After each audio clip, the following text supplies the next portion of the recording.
Hello mga kasaltik! Welcome to Madam P TV! So ako to, no, si Madam P. At ito ang ating general love reading for Chancharan! Chararan! Ano ba yan? Nagulo tuloy ang aga-aga. Anyway, this is for air sign, Gemini, Libra, Aquarius. Take only what resonates, guys. Hindi ito magre-resonate sa lahat. So, kunin mo lang yung mga messages, syempre, na magre-resonate para sa'yo. Kung hindi mag-resonate sa'yo, wag natin pilitin. Okay? Maaaring may ibang reading para sa'yo at maaaring nandun sa ibang video natin yun o ibang channel. Doon mo na lang i-check. Gets. Okay? So, this is for air sign, Gemini, Libra, Aquarius. Kunin muna natin yung energy mo, tapos yung person mo, ganun. The usual. Okay?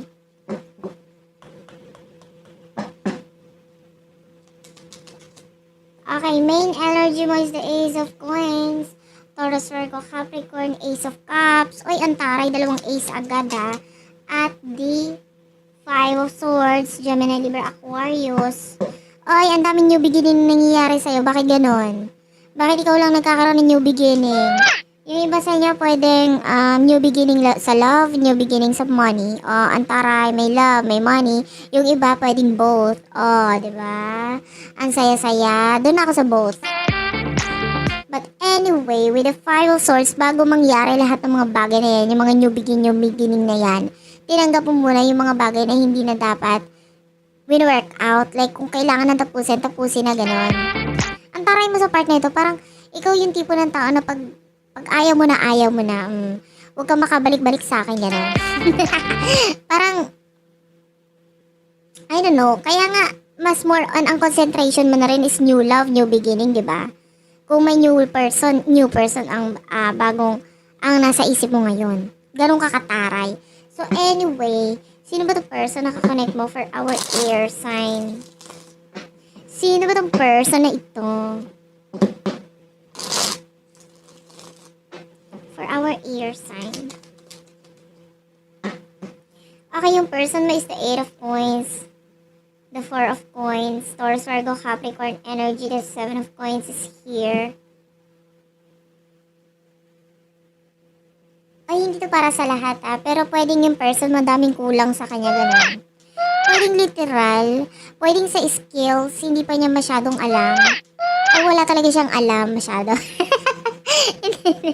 Hindi, wag natin maliitin yung person mo. Pwedeng, hindi, yung iba naman, pwedeng sa education, ganyan. Social education. Sa education, pwedeng hindi siya pwedeng mas mataas ang level mo sa kanya, gano'n. Kung ikaw grade 2, yung tinapos mo siya mga grade 1, gano'n. Gets, So, pwedeng gano'n. Or kung hindi man, pwedeng ang concentration ng person na ito is pag-iipon pera, gano'n. Pero hindi niya alam kung paano mag-iipon. Hello? Sana all.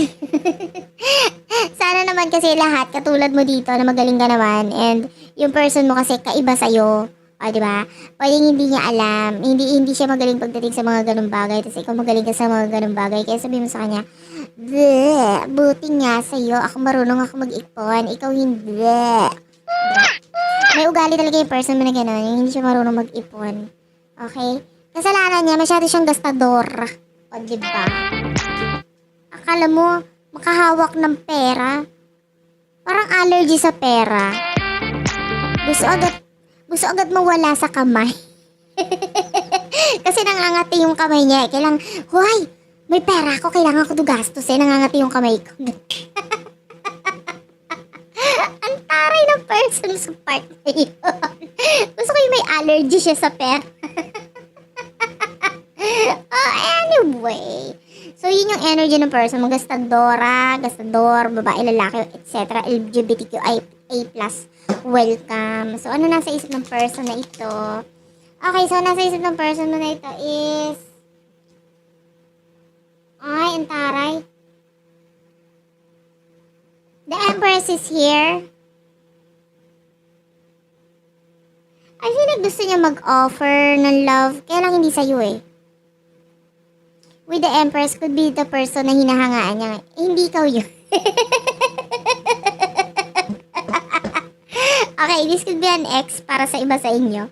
So, gusto niya mag-offer ng love or something dito sa person na ito. Pero, I'm sorry to say, it's not you. It's me. But anyway, may kakunik nga siyang iba. And gusto niyang i-offer yung love. And maybe even finances or something stable dito sa person na ito. And ano nang gagawin natin? Iiyak na ba tayo?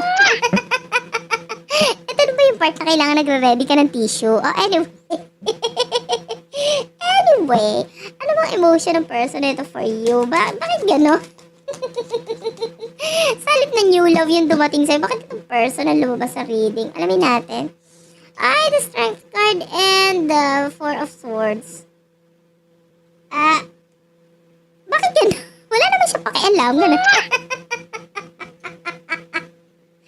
Tawan-tawa. Hindi. Naguguluhan ako eh. Bakit siya yung lumabas sa reading? Which is wala naman siyang pakialam dito sa'yo. Ang pakialam niya is yung new person niya, di ba? Ba't to? Alamin nga natin, bakit lumabas tong person na to sa reading? Alamin natin, baka maybe nasa side mo. Ano bang emotion mo towards this person? Oh, syunga, ikaw pala may kasalanan. Mahal mo pa yung iba sa inyo, nag-expect pa.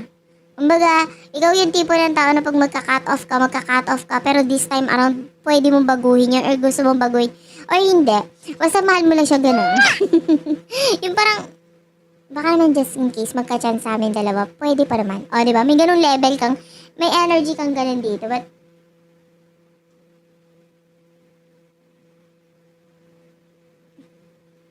alam mo, kulang ka lang sa ligo. Puro ka kasi cellphone. Maligo ka na lang, o, diba? Para may hobby ka, hindi yung iniisip mo tong person to. Kasi yung iba sa inyo, walang pakialam na itong person na ito sa'yo. Tapos ikaw naman, parang kahit pa paano, iniisip mo pa rin siya. O, gets? So, what will happen in the near future for the both of you? We do have here the Page of Cups. The Three of Wands. One more card. The Hanged. Ay, syunga. Baliwala pala tong reading na ito. In the near future, nakikita ko naghihintay ka pa rin. Ano ba? Yun, totoo. Alam mo, matalino ka sa totoo lang. Matalinong ka nga, gano'n.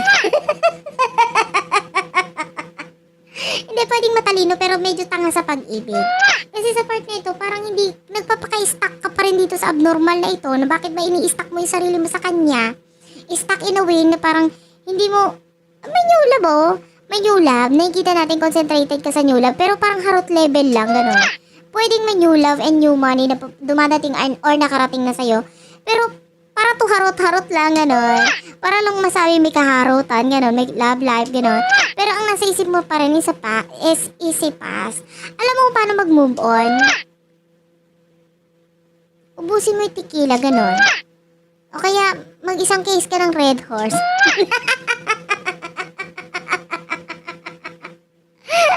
Hindi, baka kasi yung puso mo nasa bahay alak mo, di ba? O baka makatulong yung advice kong yun. Ang ganda ng advice ko. But anyway, thank you for watching. Sana nakarelate ka. Please do like and subscribe to our channel. Unicorn Princess Tarot, Madam P TV, Virgo Philippines, Tapitapon TV, Water Sign Philippines, Madam P Vlogs. I love you all and bye-bye.